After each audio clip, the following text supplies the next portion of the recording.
Você assistiu o episódio que você falou ontem, mas aí o sono me dominou. O que aconteceu, Adriane? O sono me dominou. Eu espantei que não acordei. Era às 2 horas da manhã, com o celular em cima de mim. Eu Tu viu? Tu chegou a ver?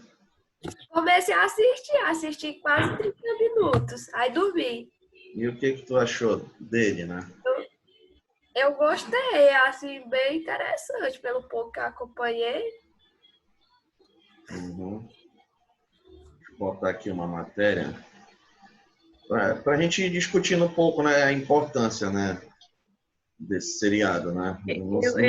Eu não sei nada sobre ele, professor. Realmente não deu para eu verificar, não sei nada, não, sobre ele. Eu não gosto. Eu gosto de vir para aula sabendo e tal, mas não deu tempo. Eu estava terminando sua atividade ontem. Uhum. É. Aí, mas vocês entenderam ou procuraram ver assim sobre o que fala a série?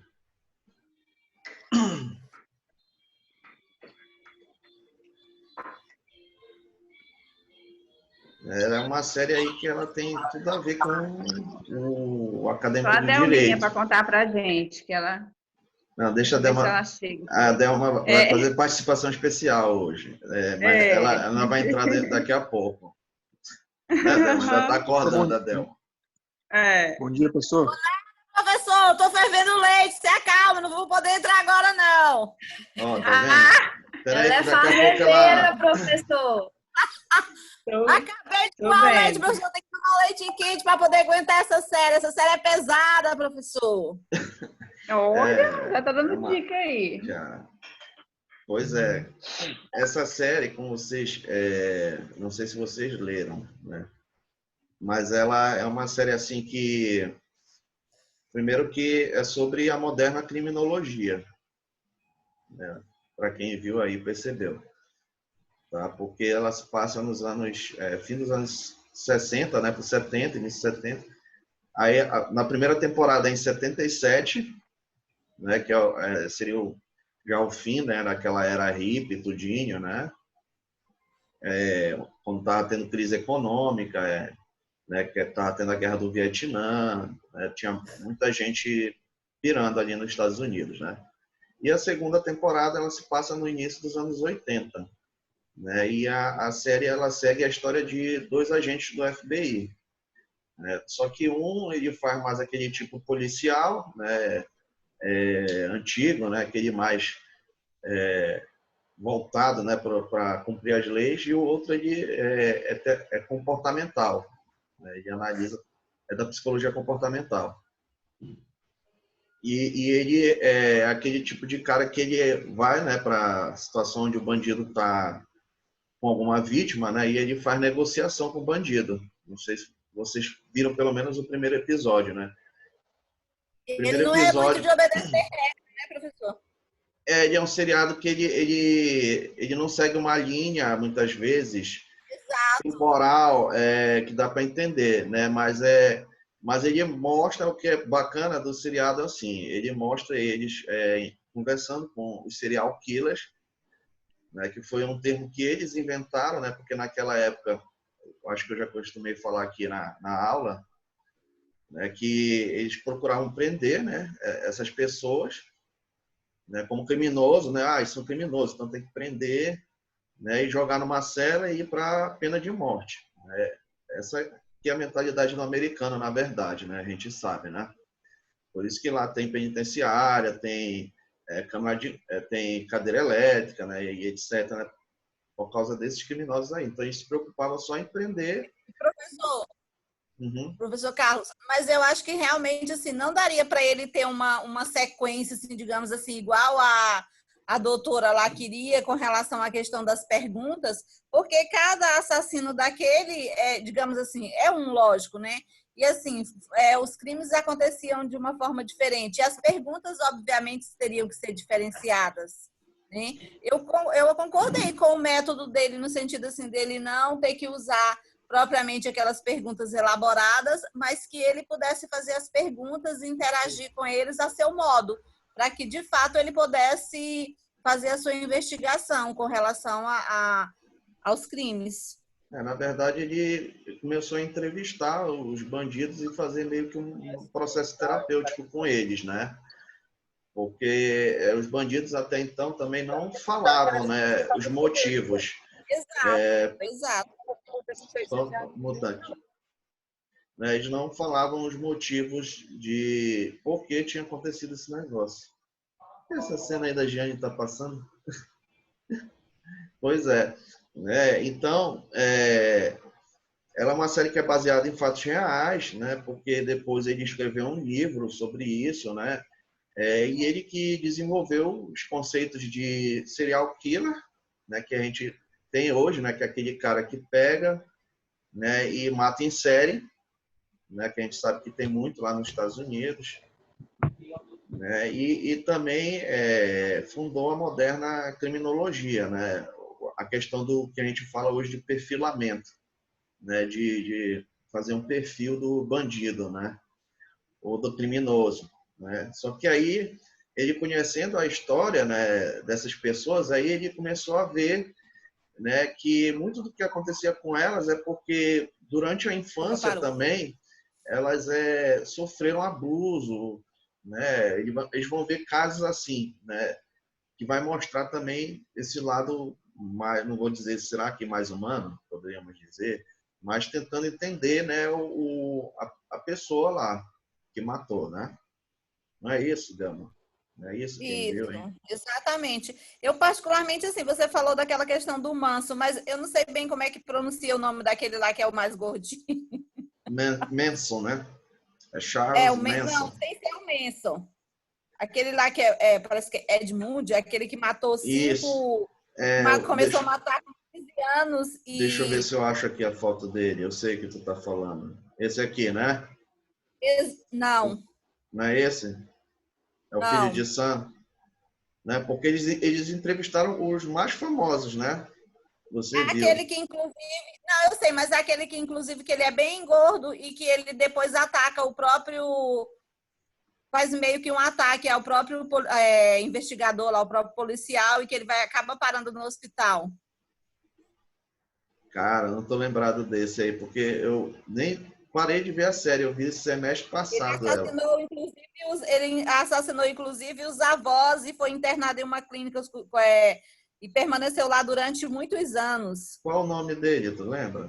Eu não sei se é Edmund, um nome assim. Ed Eu Gein, achei né? É ele o assim, Ed Gein, né? É o Ed acho que é esse Gein. nome. Acho que é esse nome. Eu particularmente gostei, achei bem interessante a entrevista dele. Sei. Assim, achei que ele contribuiu bastante, né, com a questão aí da pesquisa. Porque tem dificuldade, né? Por exemplo, você percebe que naquela época, né, existia essa dificuldade para a questão mesmo do estudo da criminologia, para essa questão da fundamentação. E você via também que, por exemplo, os próprios chefes deles, né? Eles não...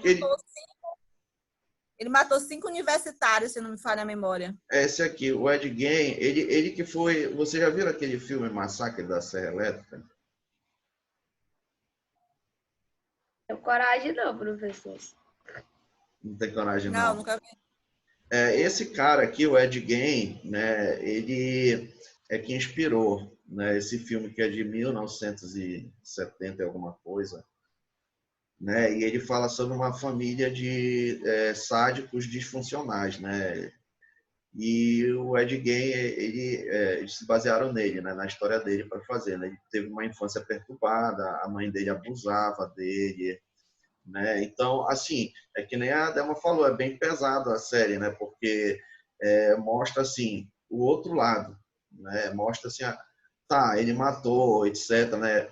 Tanto é que ele entra em conflito com o amigo dele, né? Porque, tipo, ele tenta entender o que aconteceu com os caras, só que o cara tem aquela cabeça mais de policial quadrada, né? O amigo dele, né? E não concorda muito com os métodos dele, né? Só que aí, durante a série, desenrolar da série, ele vai provando que o método dele está certo.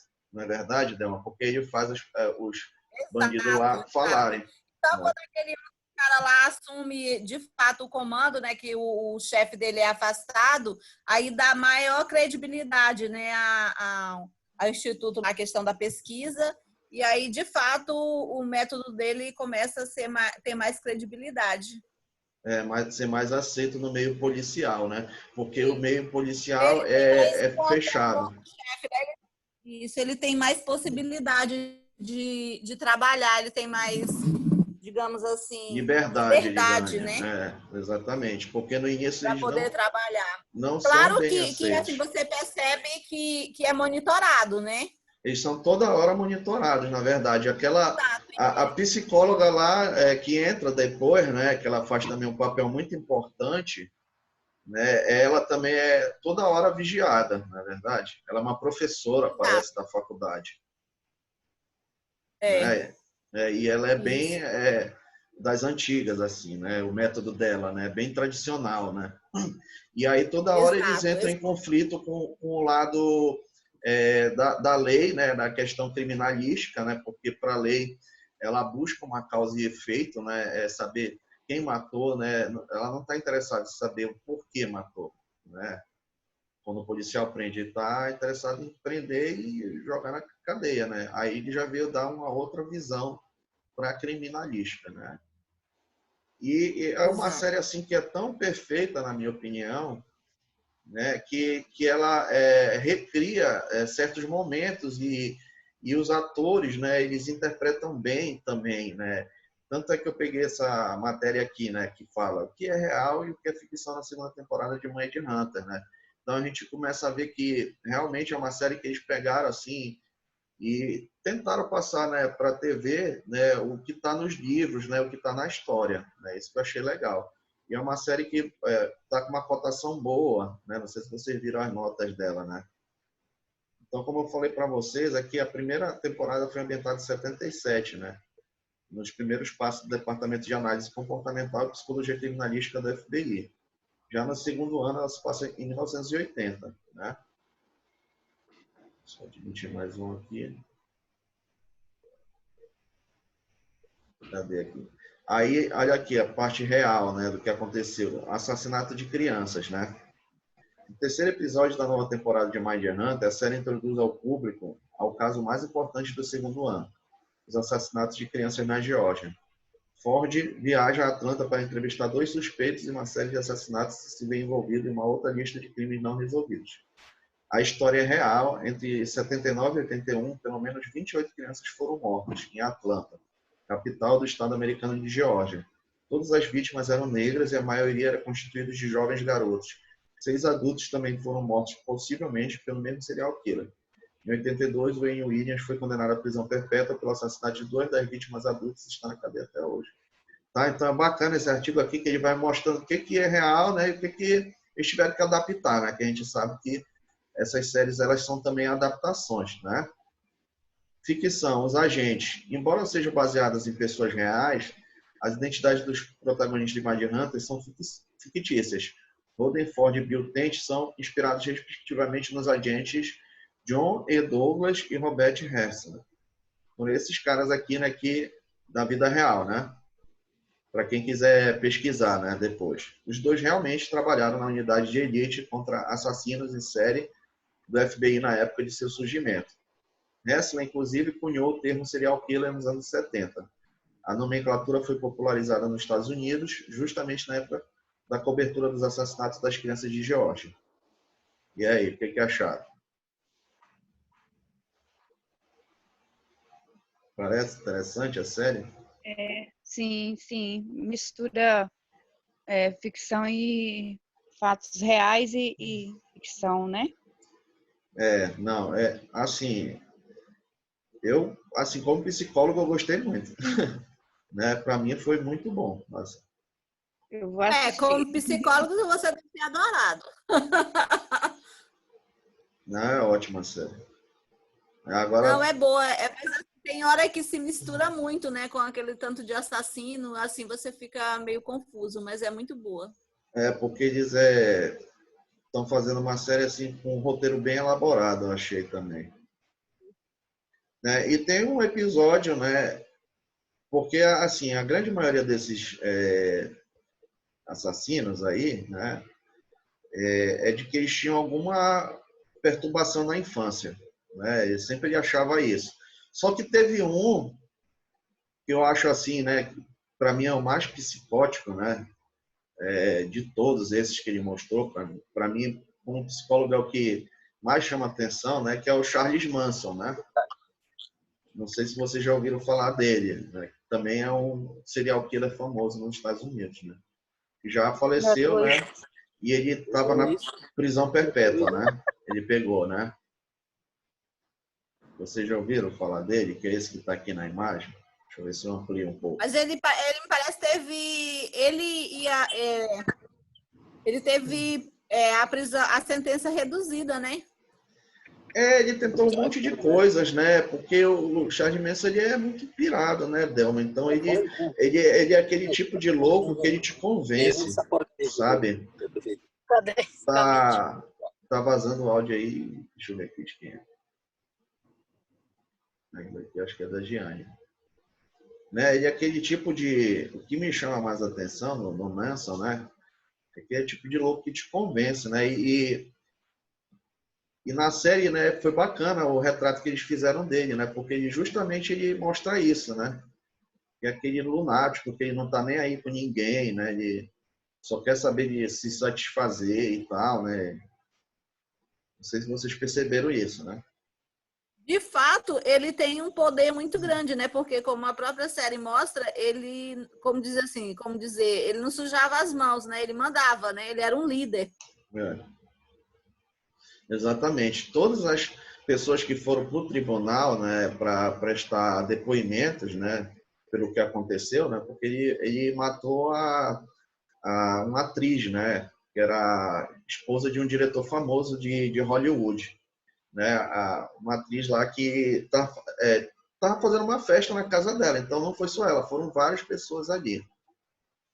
Né? E foi uma coisa horrenda, assim, porque eles picharam as paredes com sangue, né? Então, foi um negócio assim que chocou, né? Só que todos eles no tribunal falaram assim que o Charles não tinha mandado nada, né? Eles mataram porque eles queriam. Né? Nenhum, assim, tipo, testemunhou ele como mandante do crime. Para vocês verem o poder, né, que ele tinha, né, de convencimento. Mas no próprio depoimento, na própria fala dele, porque aquele policial lá, ele era uma das expectativas maiores que eles tinham era de entrevistá-lo, né? Tanto que ele tentou desde o início, ele só conseguiu quando o novo chefe dele assumiu, que falou que ia conseguir a entrevista com o Manson. E aí foi uma felicidade só. Mas assim, como eu ia colocando, na própria entrevista dele, ele deixa claro isso que você acabou de falar. A entrevista ela ficou perfeita, né? Porque não sei se vocês já tiveram curiosidade, né? Eu, por exemplo, já vi documentários sobre o Charles Manson, né?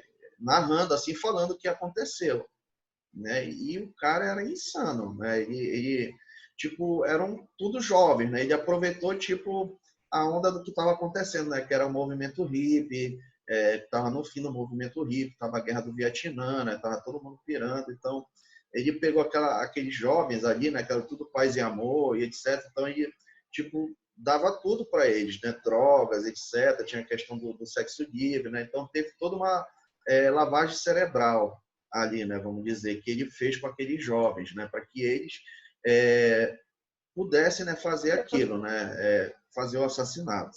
Na verdade. Agora eu me lembro, eu vi um documentário sobre ele. Exatamente. Né? Foi um crime que chocou, porque ele pegou uma coisa que estava acontecendo lá, né? Que era aquele movimento lá do paz e amor, e a guerra, tá todo mundo histérico, né? Que nem hoje, né? Por exemplo, né? Todo mundo tá meio que em pânico, assim, né? Preocupado com essa situação da epidemia, né? Era um momento, assim, bem tenso. Né? Então, o que mais, assim, gente, que vocês viram de interessante, né? Porque agora eu vou passar um episódio, né? Daqui a pouco para vocês. Que é esse episódio do Charles Manson aí para a gente fazer uma atividade. Eu só não vou poder postar no YouTube, né? Porque ele não deixa, né? Professor, Oi. eu terminei de assistir a série ontem. Opa, E que bom.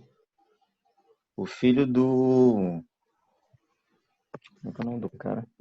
Que são dois agentes, né? Tem um que é mais pro lado... leva as Sem coisas ser o mais pro agente lado... Ford, o Sim, Sem o ser o Ford. Ford. Aham. Não, sem ser o Ford. Eu isso, sei, com corte militar, né? O exato. que tem um É, filho lá. esse que é O que mais tem um filho. cético. E o mais interessante da série é isso, né? Que ele tem um filho que é deficiente, né? Isso que é o mais Não, interessante.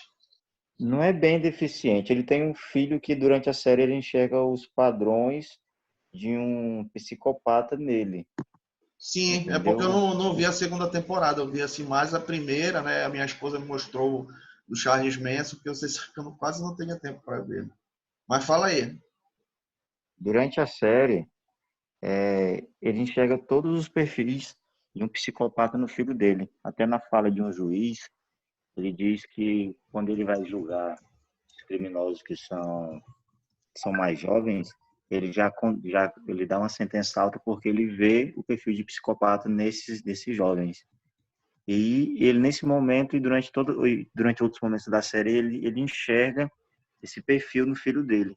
O que você acha disso? Você acha que a pessoa ela nasce com essa mente formada já, tá? Nasce com essa tendência de psicopatia, ou ele vai desenvolvendo ao longo do tempo, de acordo com a criação e o método? Porque, querendo ou não, o medo deles em relação ao filho adotado é porque já tinha, se não me engano, 3 anos. E eles não sabem o que esse filho viveu. Aí eles meio que atribuem a isso ou ficam na dúvida em relação à criação da criança. O que você me diz? Na verdade, hoje em dia, Wilton, né, tem duas correntes. Né? Tem a corrente essa aí, que defende que é bem psicanalítica, mais voltada aí para essa questão criminalística, né? Porque vocês sabem, não sei se vocês ouviram falar do teste de Rorschach. Já ouviram falar desse teste?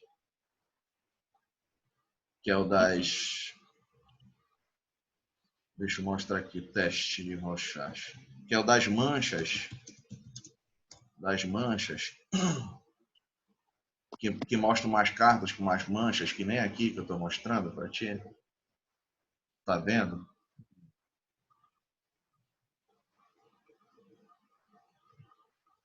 Tá conseguindo ver, Wilton?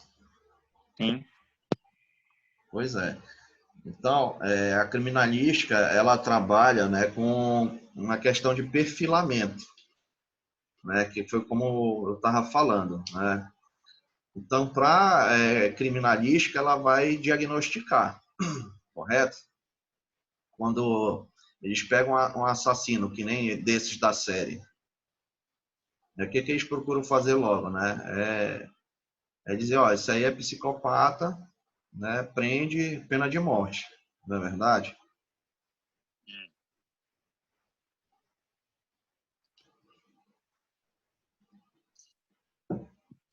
mas e com relação à criança em si, professor? Pois Você acha é, que a criança ela já nasce com essa tendência à psicopatia já?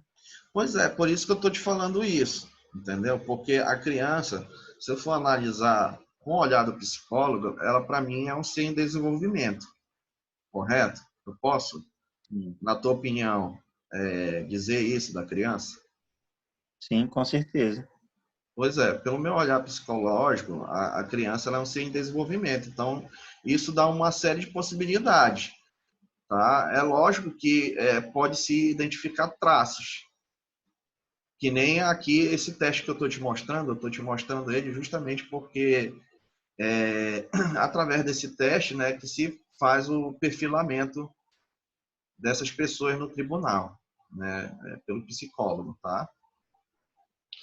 E esse teste ele é de personalidade e ele identifica traços, né, ele é utilizado para identificar esses traços de psicopatia e de outras patologias na personalidade da pessoa. Tá dando para entender até agora? Sim, Pois é. Então, pela criminologia, a gente pode. Tanto é que ele fez assim, né? Ele começou a perceber isso no filho dele. Não foi isso que aconteceu? Você falou? Foi. Durante toda a série, ainda mais nos episódios finais, ele enxerga esses perfis.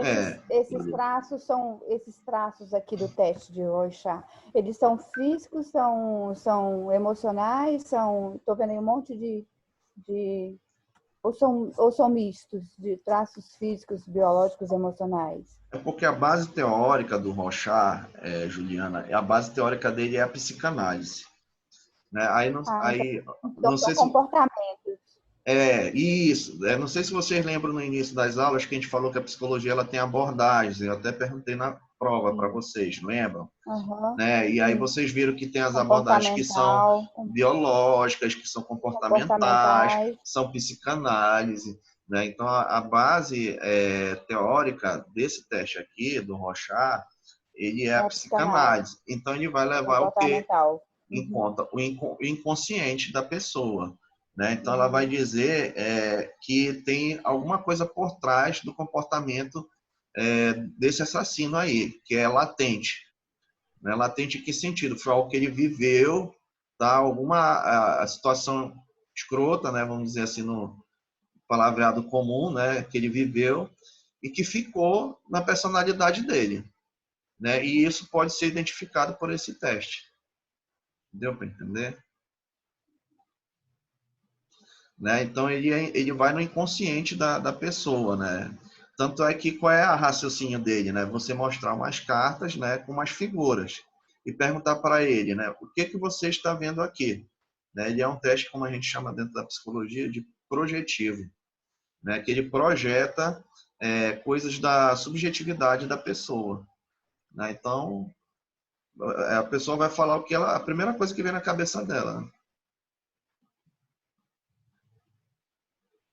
Aí, então, Wilton, voltando lá à questão da criança, né? Lógico, a gente pode diagnosticar uma criança, entendeu? Tipo, ela tem traços de personalidade do psicopata. Tá? Pode. Só que aí, como a gente discute dentro da psicologia. Será que o fato de você colocar um diagnóstico numa criança não vai influenciar também no desenvolvimento dela? Isso é uma coisa que a gente questiona muito. É que nem o aluno problema. Né? Cadê o conselheiro tutelar? É daqui de manhã? Não, é da noite, né? Tem um aluno nosso que é conselheiro tutelar. É que nem aquele caso do aluno problema, né? Se, por exemplo, um aluno começa a ir muito para a coordenação, para a direção, né? Toda hora. Aí, às vezes, de vez em quando, né? Os professores começam a falar, né? Olha, você viu tal aluno e etc, né? Ele está dando problema e etc, né? Então você começa a rotular, né? Aquele aluno, né? De problema, tá? Aí isso é uma coisa até da pedagogia, né? Será que isso não vai influenciar, né? Esse rótulo na vida dele, como ele vai se desenvolver? Tá dando para entender a minha posição e também o que eu acho disso, Wilton? Estou conseguindo entender sim, professor, mas só que esse é um assunto muito melindroso, como se trata. Ele é um assunto bem polêmico, entendeu? Porque pela psicologia, né, nós utilizamos aí técnicas cognitivas comportamentais, né, de mudança de comportamento, né, que é o que é recomendado também para se fazer em casos como esse, né, a questão da ressocialização, né, que seria isso. Mas, professor, nessa questão aí que o colega está colocando, realmente, assim, ele tem razão, porque todos os traços da criança, realmente, assim, parece uma criança em desenvolvimento, assim, com relação à questão da psicopatia mesmo, porque começa, né, pela própria, assim, parece, assim, uma coisa, assim, de crueldade, né, quando ele coloca, quando tem aquela questão, na série não deixa claro que ele não assassinou a criança, mas que ele participou da situação lá, né, onde uma criança foi pregada na cruz. Uhum. E a mãe atribuiu essa ação à questão religiosa, né, pelo fato dele ir para a igreja e ver, né, digamos, Jesus pregado na cruz e tal, atribuiu essa questão religiosa. Mas, assim, em nenhum momento a criança, por exemplo, você vê que ele pegou a chave, que ele foi até o local. Então, assim, tem um pouco de crueldade, mesmo sendo criança. Mas eu vejo ali também a questão da ausência também, por exemplo, nos outros não vou dizer outros, né? Mas assim, nos que foram investigados, digamos assim, você vê muito a questão da mãe, né? Já nessa criança lá, o filho do Bill, né, que era adotado, você percebe muito a ausência paterna, né? Para mim também esse aí é um diferencial. E assim, inclusive quando o Bill começa a falar, ele fala da dificuldade que o filho tem em falar, né? É uma criança que não fala, né? E aí lá mais para o final é que você começa a perceber a relação entre pai e filho, né? Isso, né? A gente vai ver aqui que o mundo subjetivo desses assassinos, ele é muito rico, né? Então, ele chegou, ele teve a oportunidade, esse agente aí, de conhecer coisas assim que os policiais não se preocuparam em perguntar para eles na época do crime, né? Então, isso ajudou muito hoje a gente a entender melhor a mente de uma pessoa dessa, né? Então, abrir o campo para isso também, né? Eu acho que é isso que é a importância, porque e o que é bacana da série é que ele mostra esse contraponto, quando ele coloca o policial lá mais antigo, né, com ele, né, e no início ele é muito resistente, né? Só que em algumas situações ele Pois é, acaba abrindo mão. Pois é, e no final exatamente acontece isso com o filho desse agente, né, que é o agente Uhum. Bill. Então, assim, mostra para ele também, né, que essa investigação merece toda a sua atenção, porque ele vivencia também uma situação dessa em casa. Exatamente.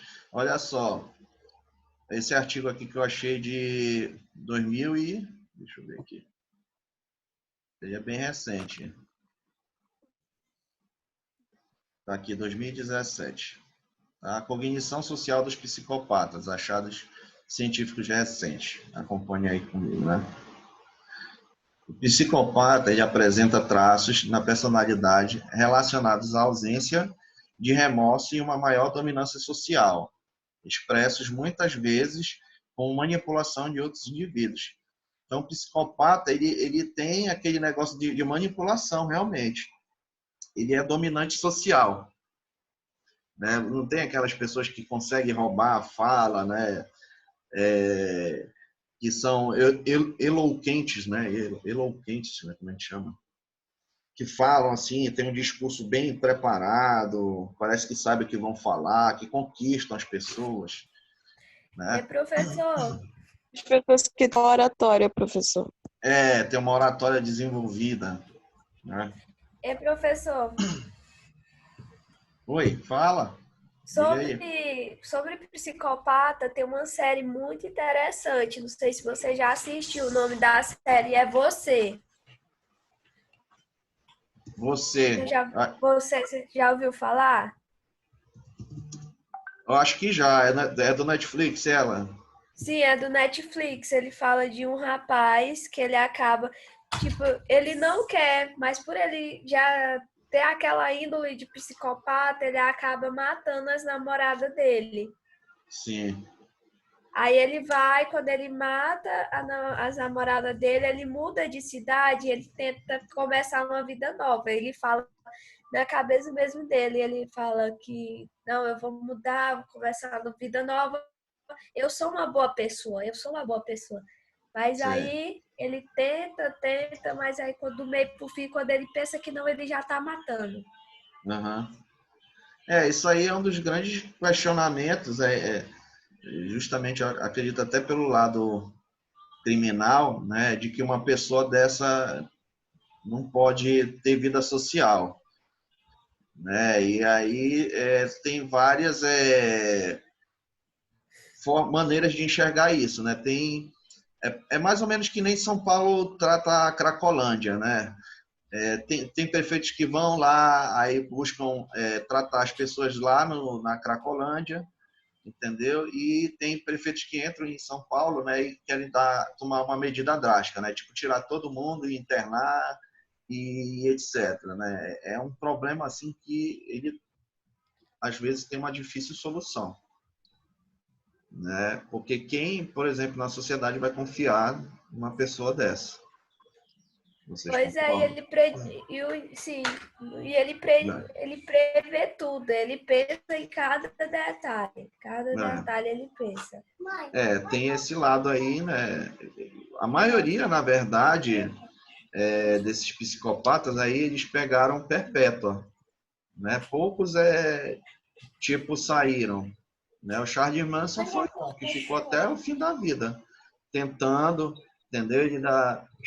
Ele tinha fãs, ele chegou a ter fãs, teve uma fã dele que se casou com ele, ele continuou assim a ter um domínio mesmo fora da cadeia muito grande, né? Para vocês verem, né? E se uma pessoa dessa voltasse, né, a se ressocializar, né? Realmente leva a gente a pensar nisso, né?